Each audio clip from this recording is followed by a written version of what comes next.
काशी एक ऐसा शहर है जिससे जुड़ी कई कहानियां हैं, जिनका एक हिस्सा हम पहले भी सुन चुके हैं। चलिए आज फिर काशी के एक और अनकहे रहस्य को जानने चलते हैं। प्राचीन हिंदू कथाओं के अनुसार काशी को भगवान शिव का शाश्वत निवास माना जाता है। कहा जाता है कि शिव ने खुद इस नगरी को बसाया था, लेकिन हैरानी की बात तो यह है कि काशी की स्थापना करने वाला व्यक्ति स्वयं काशी का राजा नहीं था। कहा जाता है कि जब सृष्टि की रचना हुई तब शिव ने स्वयं काशी को अपना धाम चुना। मां गंगा के तट पर बसी यह नगरी जीवन, मृत्यु और मोक्ष तीनों का केंद्र बन गई।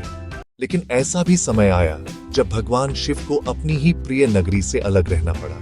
कथाओं के अनुसार शिव एक योगी है, माया के संहारक और दैनिक शासन के नियमों से परे है। लेकिन काशी केवल एक आध्यात्मिक नगर ही नहीं, यह एक जीवंत समाज भी था। उस समय सृष्टि की व्यवस्था को संतुलित रखने के लिए भगवान ब्रह्मा ने काशी का शासन राजा दिवोदास को सौंपा।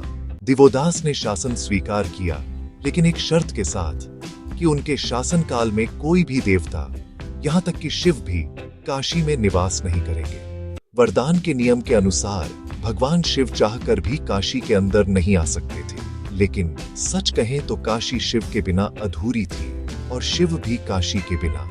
शिव ने काशी लौटने के कई प्रयास किए। सबसे पहले उन्होंने 64 योगिनियों को काशी भेजा, फिर देवताओं को, और इसके बाद शिव ने अपने गणों को भेजा ताकि वे नगर की व्यवस्था में कुछ असंतुलन पैदा कर सके।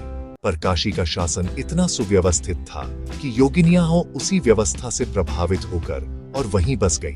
सूर्यदेव भी दिवोदास के न्यायपूर्ण शासन को देखकर वे भी गंगा स्नान कर शांत होकर पश्चिम में अस्त हो गए। शिवजी के गण भी उनके कहने पर काशी के द्वार तक तो पहुंच गए, लेकिन नगर में प्रवेश करने का साहस नहीं कर सके। काशी में जैसे कोई अव्यवस्था थी ही नहीं। आखिरकार भगवान विष्णु स्वयं काशी आए और दिवोदास को मोक्ष प्रदान कर शिव के काशी में निवास करने का मार्ग प्रशस्त किया। ऐसी मान्यता है कि इस घटना के दौरान अनेक देवी देवता काशी आए और उन्होंने इसे अपना निवास स्थान बना लिया। यह शहर इतिहास में अनेक विध्वंस और पुनर्निर्माण की घटनाओं का साक्ष्य देखा है। क्रूर आक्रमणकारियों ने इसे कई बार ध्वस्त किया। दूसरी तरफ अनेक संतों ने काशी को आध्यात्म, धर्म और संस्कृति की ऊंचाइयों से समृद्ध किया। ऋषि अगस्त्य, तुलसीदास, धन्वंतरी, संत कबीर, पाणिनि, पतंजलि, गुरु रविदास, इन सभी का काशी से गहरा संबंध रहा। काशी अपने वाणिज्य और शिल्प के लिए भी प्रसिद्ध रही है। इनमें से बनारसी साड़ी, मीनाकारी, लकड़ी की नक्काशी विश्वविख्यात है। परंपरा की धरोहर को संजोए रखते हुए यह नगर आधुनिकता को भी अपनाता है।